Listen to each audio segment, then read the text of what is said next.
აი, ახლა ჩვენ მიყავთ ქალაქ ბაბათუმში და დაუშვა და ქალაქი ასეთ მდგომარეობაშია და ეს თავრობ არაფერს არ ფიქრობს.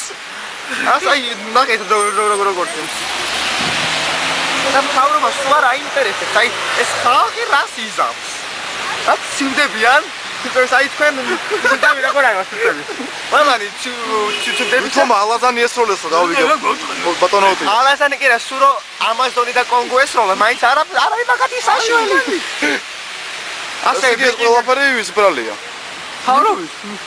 სააკაშვილი უნდა წავიდეს კაკმენინი. აბა ასეთი არის მე ვარ პოლიტიკური ექსპერტი. შევეცი. ისეთი ექსპერტი ვარ რომ რა ვიცი, აი ყველა რომ რა ვიცი, აი ცივა და მიყავხე. ვაფშე აი ნახე ეს არის მთავრობა? მაგრა დავსველდი. ის თავი მე ხალხო. ვერ გავიგე ხა მე აქ. თან ნახე, დგომა არ შეიძლება. დგომა არ შეიძლება. აღარ დავდა დამდგე? ვეღარ გავიგე მე. ბლიად. არა. გაი ახლა წავედი თორე.